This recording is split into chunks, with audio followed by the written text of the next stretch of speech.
মাকামে ইব্রাহিম বেহেশতের পাথর হাদিস 2454 হযরত ইবনে ওমর রাদিয়াল্লাহু আনহু বলেন, রাসূলুল্লাহ সাল্লাল্লাহু আলাইহি ওয়াসাল্লাম-কে বলতে শুনেছি, হাজরে আসওয়াদ ও মাকামে ইব্রাহিম বেহেশতের একত সমূহের মধ্য হতে দুইটি একত। আল্লাহ তাদের জ্যোতি দূর করে দিয়েছেন। যদি তাদের জ্যোতি দূর করা না হতো তবে তারা পূর্ব ও পশ্চিম দিগন্তের মধ্যে যা আছে তাকে জ্যোতির্ময় করে দিত। তিরমিজি। হাজরে আসওয়াদ ও রুকনে ইয়ামিন মাঝখানে দোয়া করতে হয় হাদিস 2456 হযরত আব্দুল্লাহ ইবনে সায়েব রাদিয়াল্লাহু আনহু বলেন, আমি রাসূলুল্লাহ সাল্লাল্লাহু আলাইহি ওয়াসাল্লামকে হাজরে আসওয়াদ ও রুকনে ইয়ামিনের মধ্যে জায়গা এরূপ দোয়া করতে শুনেছি, হে পরওয়ারদিগার, তুমি আমাদের দুনিয়াতে বালাই এবং আখিরাতে বালাই দাও এবং আমাদেরকে দোজখের অগ্নি হতে বাঁচাও। আবু দাউদ। সাই করা হরতে নির্ধারিত অঙ্গ হাদিস 2457 সাইফা বিনতে সাইরা বলেন, আবু তুজরাতের কন্যা আমাকে বলেছেন, আমি কুরাইশের কতক মহিলার সাথে আবু হুসাইন এর পরিবার একটি ঘরে প্রবেশ করলাম, যাতে সাফা মারোয়া সাইকা রাসূল সাল্লাল্লাহু আলাইহি ওয়াসাল্লামকে আমরা দেখতে পাই। যখন আমি তাকে দেখলাম, তিনি সাই করেছেন আর জোরে পদক্ষেপ করার কারণে তার চাদর এদিকে সেদিকে দুলছে। তখন আমি তাকে এটাও বলতে শুনলাম যে সাই করো, কেননা আল্লাহ তোমাদের প্রতি এটা নির্ধারিত করেছেন। বাগাবী সরহে সুন্নাহ এবং ইমাম আবু আহমদ ও মুসনাদে কিছু বিভিন্নতার সাথে।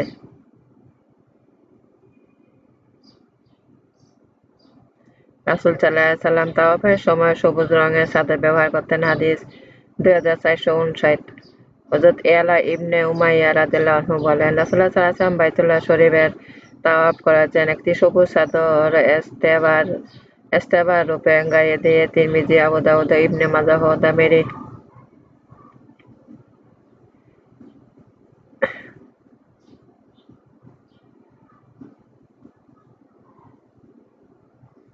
রাসূল সাল্লাল্লাহু আলাইহি ওয়াসাল্লাম হাজরে আসওয়াদ স্পর্শ করেছেন হাদিস 2161 হযরত ইবনে ওমর রাদিয়াল্লাহু আনহু বলেন, আমরা এর দুই রুকনে ইয়ামিন কোণ এবং হাজরে আসওয়াদ কোণকে স্পর্শ করতে ছাড়িনি। বীরে অবীরে যখন প্রতি রাসূল সাল্লাল্লাহু আলাইহি ওয়াসাল্লাম তা স্পর্শ করতে দেখেছি।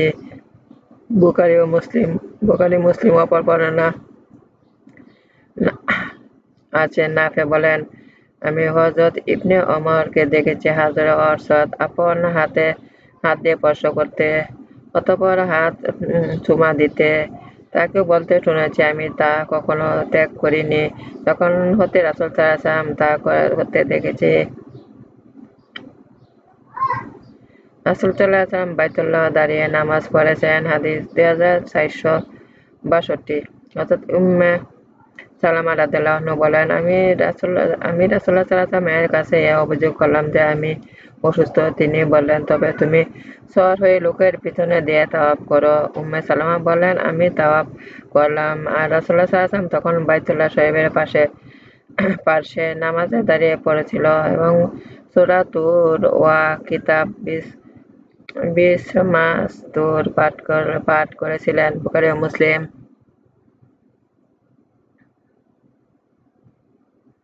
আরাফাত দিনে তাবলিয়া পড়া যায় হাদিস 2466 হযরত মুহাম্মদ ইবনে আবু বকর সাকাফি হতে বর্ণিত আছে, তিনি একবার হযরত আনাস ইবনে মালিক রাদিয়াল্লাহু আনহুকে জিজ্ঞাসা করলেন।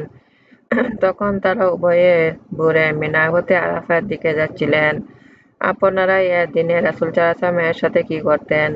তিনি বললেন, আমাদের মধ্যে যে তাবলিয়া বলতে চাইতো তাবলিয়া বলতো, অথচ এতে তার প্রতি কোনো আপত্তি করতো না। এরূপ আমাদের মধ্যে যে তাকবীর বলতে চাইতো সে তাকবীর বলতো, অথচ এতে তার প্রতি কোনো আপত্তি করা হতো না। বুখারী ও মুসলিম। মিনার সব জায়গাতেই কুরবানি দেওয়া হয় হাদিস 2467 হযরত জাবের রাদিয়াল্লাহু আনহু হতে বর্ণিত, রাসূলুল্লাহ সাল্লাল্লাহু আলাইহি ওয়াসাল্লাম বলেছেন, আমি এ জায়গা কোরবানি করেছি এবং মিনায় সমস্তটাই কোরবানির জায়গা। সুতরাং তোমরা তোমাদের আবাসে কোরবানি করো। আমার ওই স্থানে অবস্থান করছি। আর আরাফা সমস্তটা অবস্থানের স্থল এবং আমাদের এ জায়গায় অবস্থান করছি। আর মুজদালিফা সমস্তটাই অবস্থানের জায়গা। মুসলিম।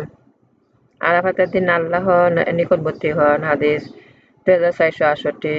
হযরত আয়েশা রাদিয়াল্লাহু আনহা বলেন, রাসূলুল্লাহ সাল্লাল্লাহু আলাইহি ওয়াসাল্লাম বলেছেন, এমন কোনো দিন নেই যাতে আল্লাহ তাআলা আপন বান্দাদের দুজক হতে অধিক মুক্তি দিয়ে থাকেন আরাফাত দিন অপেক্ষা। তিনি সেদিন তাদের অতি কাছে হন এবং তাদের জন্য ফেরেশতা তাদের গর্ব করেন এবং বলেন যে এরা কি চায় বলো। মুসলিম। হযরত ইব্রাহিম আলাইহিস সালামের সুন্নত। হাদিস 2469। তাবে আমর ইবনে আব্দুল্লাহ ইবনে সাফওয়ান তার এক মামুর হতে বর্ণনা করেন, যাকে ইয়াজিদ ইবনে শাইবান বলা হতো। ইয়াজিদ বলেন, আমরা আরাফাতে আমাদের পূর্বপুরুষদের স্থান দিলাম। আমর বলেন, এটা ইমামের স্থান হতে দূরে ছিল। ইয়াজিদ বলেন, এ সময় আমাদের কাছে ইবনে মিরবা আনসারী এসে বললেন, আমি তোমাদের কাছে রাসূল সাল্লাল্লাহু আলাইহি ওয়াসাল্লাম প্রেরিত প্রতিনিধি। তিনি তোমাদের বলেছেন, তোমরা তোমাদের অবস্থান স্থলে অবস্থান করো, কেননা তোমরা তোমাদের প্রপিতা হযরত ইব্রাহিম আলাইহিস সালামের উত্তরাধিকার উপর আছো। তিরমিজি, আবু দাউদ, নাসাই, ইবনে মাজাহ। আরাফাত দিনের দোয়া। শ্রেষ্ঠ দোয়া। হাদিস 2472। হযরত আমর ইবনে সুয়াব তার পিতার মাধ্যমে তার দাদা হতে বর্ণনা করেন যে রাসূলুল্লাহ সাল্লাল্লাহু আলাইহি ওয়াসাল্লাম বলেছেন, সমস্ত দোয়া শ্রেষ্ঠ দোয়া হলো আরাফাত দিনের দোয়া। সমস্ত জিকির যা আমরা করেছি এবং আমাদের পূর্ববর্তী নবীগণ করেছেন তার শ্রেষ্ঠ হলো লা ইলাহা ইল্লাল্লাহু ওয়াহদাহু লা শারীকা লাহু লাহুল মুলকু ওয়া লাহুল হামদু ওয়া হুয়া আলা কুল্লি শাইইন কাদির। আল্লাহ ব্যতীত কোনো মাবুদ নেই, তিনি অদ্বিতীয়, তার কোনো শরীক নেই, তারই রাজত্ব এবং তারই জন্য সমস্ত প্রশংসা, তিনি সর্বশক্তিমান। তিরমিজি। মালিক তালহা ইবনে আব্দুল্লাহ হতে লা শারিকা লাহু পর্যন্ত। আল্লাহ হাজীদের ব্যাপারে ফেরেশতাদের সাথে গর্ব করেন। হাদিস 2474। হযরত জাবের রাদিয়াল্লাহু আনহু বলেন, রাসূলুল্লাহ সাল্লাল্লাহু আলাইহি ওয়াসাল্লাম বলেছেন, যখন আরাফাত দিন হয় তখন আল্লাহ তাআলা নিকটতম আসমানে আসেন এবং হাজীদের নিয়ে ফেরেশতাদের কাছে ফখর করেন এবং বলেন, দেখো আমার বান্দাদের দিকে, তারা আমার কাছে এসেছে এলোমেলো কেশে ধুলাবালি গায়ে ফরিয়াদ করতে করতে বহু দূর দূরান্ত থেকে। আমি তোমাদেরকে সাক্ষী করছি, আমি তাদের মাফ করে দিলাম। তবে ফেরেশতাগণ বলেন, হে পরওয়ারদিগার, অমুককে তো বড় গুনাহগার বলা হয়, আর অমুক পুরুষ অমুক স্ত্রীকেও। তিনি বলেন, তখন আল্লাহ তাআলা বলেন, আমি তাদেরকে মাফ করে দিলাম। রাসূল সাল্লাল্লাহু আলাইহি ওয়াসাল্লাম বলেন, এমন কোনো দিন নেই যাতে দুজক হতে অধিক মুক্তি দেওয়া হয়ে থাকে আরাফাত দিন অপেক্ষা। সূরা আন-নাহ। আরাফার ময়দানে হাজির হওয়ার আল্লাহর নির্দেশ। হাদিস 2475। হযরত আয়েশা রাদিয়াল্লাহু আনহা কুরাইশ এবং যারা তাদের রীতি অনুসারে করত, তারা মুজদালিফায় অবস্থান করত এবং নিজেদেরও বহু দূর আশরাফ বলে অভিহিত করত। সমস্ত গোত্র আরাফায় গিয়ে অবস্থান করত। যখন ইসলাম আসলো, আল্লাহ তাআলা আপন নবীকে নির্দেশ দিলেন যে তিনি যেন আরাফাতে গিয়ে সাধারণের সাথে অবস্থান করেন, অতঃপর প্রত্যাবর্তন করেন সেখান থেকে। এটা কুরআনে আল্লাহ কালাম বলা হয়েছে। অতঃপর প্রত্যাবর্তন করুন সেখান থেকে মানুষ প্রত্যাবর্তন করে। বুখারী ও মুসলিম।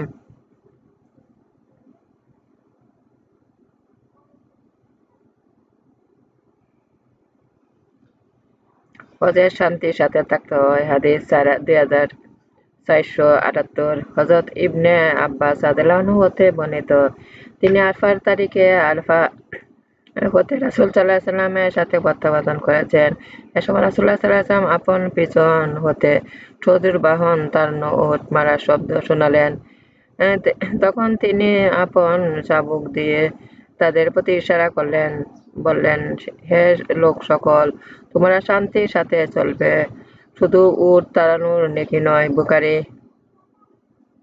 মাগরিব ও এশা মুজদালিফা একত্রে পড়তে হয়। হাদিস 2480। হযরত ইবনে ওমর রাদিয়াল্লাহু আনহু বলেন, রাসূলুল্লাহ সাল্লাল্লাহু আলাইহি ওয়াসাল্লাম মুজদালিফা, মাগরিব ও এশা একত্রে পড়েছিলেন, প্রত্যেকেই এক ভিন্ন এক মত দিয়ে, এবং উভয়ের মধ্যে কোনো নফল পড়েননি। উহাদেরও পরেও নয়। বুখারী।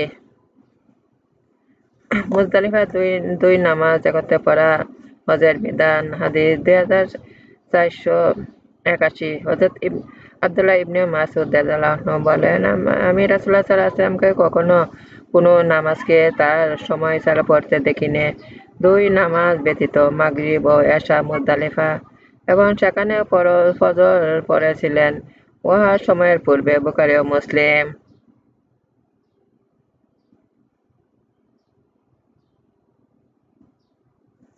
কঙ্কর মারা তাবলিয়া পড়তে হয়। হাদিস 2483।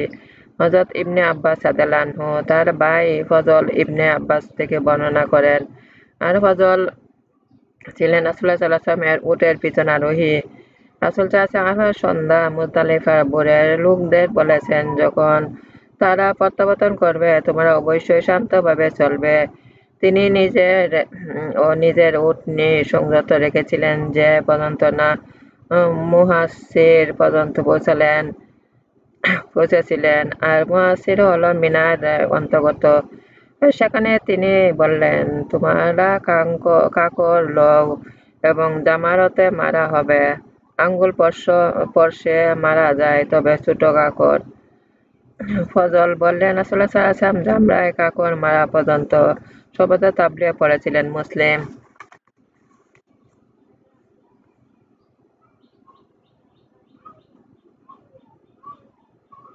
সূর্য ডোবার পর আরাফায় থেকে বিদায় নিতে হয়। হাদিস 2485। হযরত মুহাম্মদ ইবনে কায়স ইবনে মাখরামা রাদিয়াল্লাহু আনহু বলেন, রাসূলুল্লাহ সাল্লাল্লাহু আলাইহি ওয়াসাল্লাম আমাদের ভাষণ দান করেন এবং বললেন, জাহিলিয়াতের লোকেরা আরাফা হতে রওনা হতে যখন সূর্য অস্তের পূর্বে মানুষের চেহারা মানুষের পাগড়ির ন্যায় দেখাত, এবং মুজদালিফা হতে রওনা হতে যখন সূর্য উদয় হওয়ার পর মানুষের চেহারা ওই রকম ডুবে যায়, এবং মুজদালিফা হতে রওনা হতে সূর্য ওঠার পূর্বে আমাদের নিয়ম মূর্তি পূজক এবং শিরকপন্থীদের নিয়মের বিপরীত। বাইহাকী ও শুআবুল ঈমানে।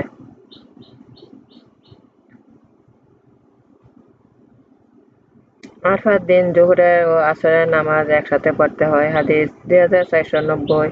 তবে ইবনে শিহাব জুহরি বলেন, আমি সালেম বলেছেন, যে বছর হাজ্জাজ ইবনে ইউসুফ হযরত আব্দুল্লাহ ইবনে জুবাইরের বিরুদ্ধে সৈন্য নিয়ে মক্কা পৌঁছিল, তখন সে আব্দুল্লাহকে জিজ্ঞাসা করল, আরাফার দিনে আরাফাতে আমরা কিরূপ কাজ সম্পাদন করব? সালেম বলেন, আমি বললাম, যদি আপনি সুন্নত মতে কাজ করতে চান, তবে আরাফার দিনে সকালে নামাজ পড়বেন। তখন আমার পিতা আব্দুল্লাহ ইবনে ওমর, ইবনে ওমর বললেন, সালেম ঠিক বলেছেন। সাহাবীগণ জোহর আসর একসাথে পড়তে সুন্নত অনুসারে।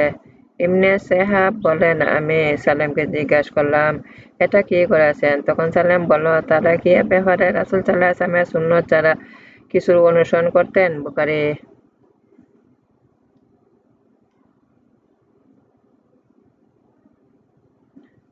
7টি কঙ্কর নিক্ষেপ করতে হয়। হাদিস 2494। হযরত আব্দুল্লাহ ইবনে মাসউদ থেকে বর্ণিত, তিনি জামরাতুল কুবরায় কাছে পৌঁছালেন এবং বাইতুল্লাহ শরীফ দিকে বামে এবং মিনার দিকে ডানে রেখে তার উপর 7টি কাঙ্কর মারলেন। প্রত্যেক কাঙ্করের সাথে আল্লাহু আকবার বললেন। তৎপর এরূপ কাঙ্কর মেরেছেন যার উপর সূরা বাকারা অবতীর্ণ হয়েছে। বুখারী ও মুসলিম।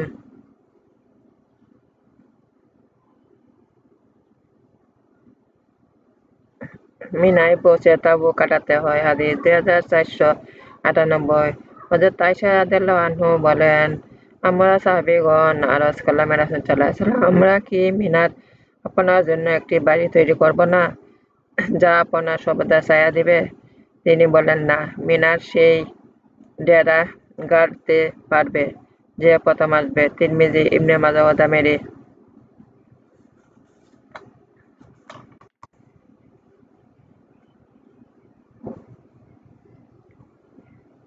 আয়েশা রাদিয়াল্লাহু এর পক্ষ হতে কুরবানি হাদিস 2502। হযরত জাবের রাদিয়াল্লাহু আনহু বলেন, রাসূলুল্লাহ সাল্লাল্লাহু আলাইহি ওয়াসাল্লাম কুরবানির তারিখে মিনায় হযরত আয়েশা রাদিয়াল্লাহু এর পক্ষ হতে একটি গরু কুরবানি দিয়েছিলেন। মুসলিম।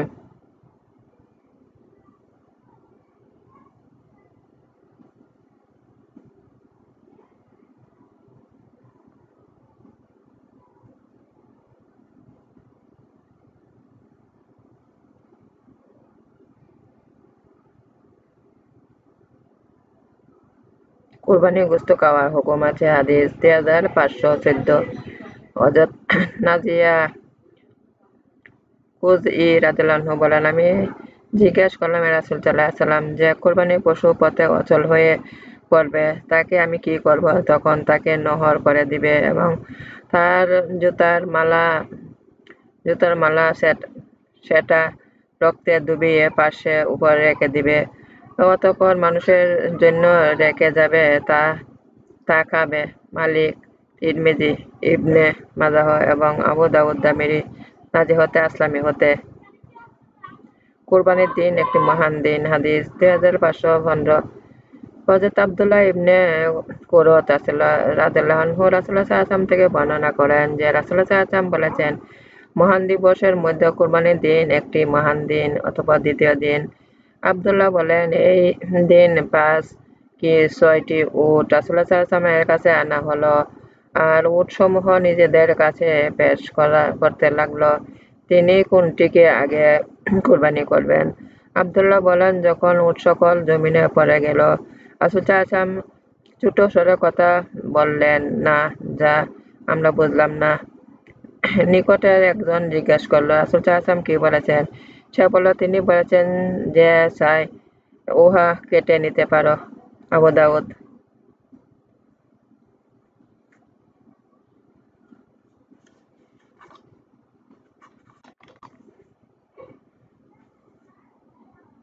হজে মাথা মুন্ডন করতে হয়। হাদিস 2518। হযরত আব্দুল্লাহ ইবনে ওমর রাদিয়াল্লাহু আনহু বলেন, রাসূলুল্লাহ সাল্লাল্লাহু আলাইহি ওয়াসাল্লাম তার কতক সাহাবী বিদায় হজ মাথা মুন্ডন করেছিলেন এবং কেউ ছাটিয়েছিলেন। বুখারী ও মুসলিম।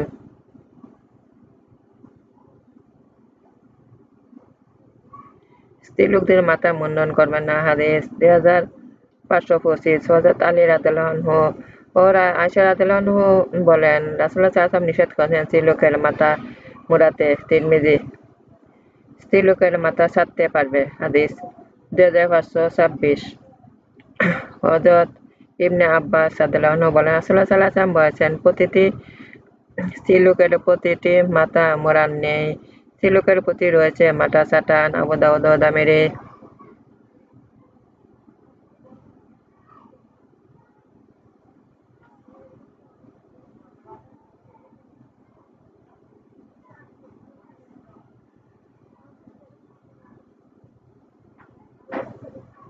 আরাব মাস হচ্ছে বছরের 4 মাস। হাদিস 2531।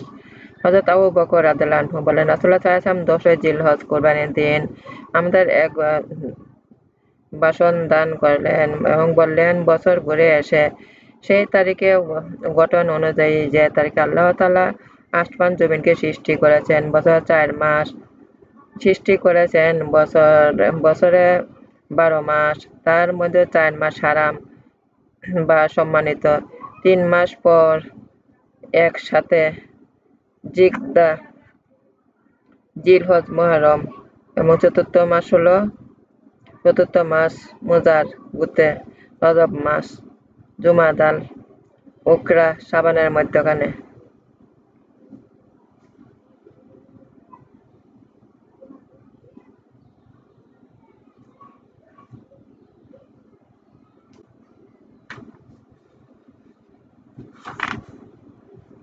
অথবা রাসূল সাল্লাল্লাহু আলাইহি সাল্লাম কোন মাস?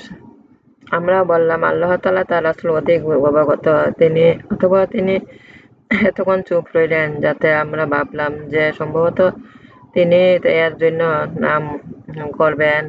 অতঃপর এটা জিলহজ মাস নয়। তবে বললাম, হ্যাঁ ইয়া রাসূলাল্লাহ সাল্লাল্লাহু আলাইহি ওয়াসাল্লাম। অথবা তিনি বললেন, এটি কোন শহর?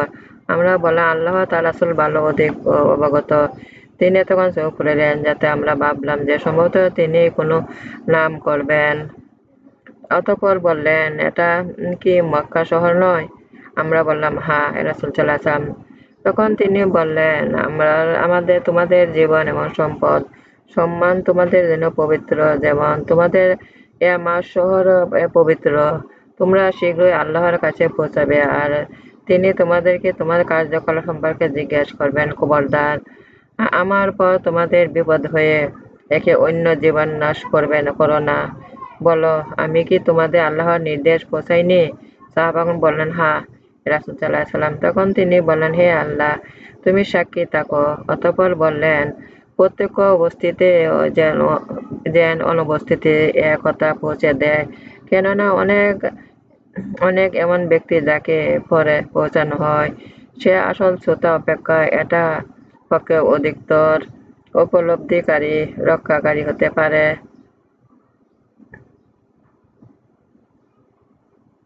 বুখারী ও মুসলিম।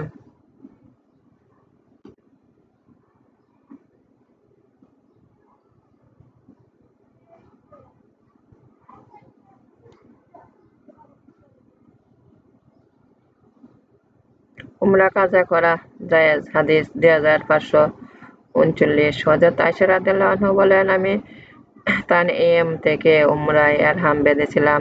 অতঃপর মক্কা পৌঁছে আমার আমার কাজা উমরা সমাধান করলাম। আর রাসূলুল্লাহ সাল্লাল্লাহু আলাইহি ওয়াসাল্লাম তাহে অপেক্ষা করলেন যতক্ষণ না আমি অবসর হলাম। অতঃপর তিনি লোকদের মিনা রওনা হতে হুকুম দিলেন এবং নিজে রওনা হলেন। বাইতুল্লাহ শরীফ পৌঁছে তার বিদায়ী তাওয়াফ করলেন, ফজর নামাজ পড়বে ও তারপর মিনার দিকে রওনা হলেন। বাইতুল্লাহ শরীফ না দেখে দেশে ফেরা ঠিক নয়। হাদিস 2540। হযরত ইবনে আব্বাস রাদিয়াল্লাহু আনহু বলেন, লোক চারদিক হতে দিকে ফিরত। রাসূল সাল্লাল্লাহু আলাইহি ওয়াসাল্লাম বলতেন, তোমাদের মধ্যে কেউ যেন দেশের দিকে না ফিরে যতক্ষণ না শেষ মোলাকাত হয় বাইতুল্লাহ শরীফ এর সাথে। তবে ঋতুবর্তীর জন্য এটা বাদ দেওয়া হলো। বুখারী ও মুসলিম।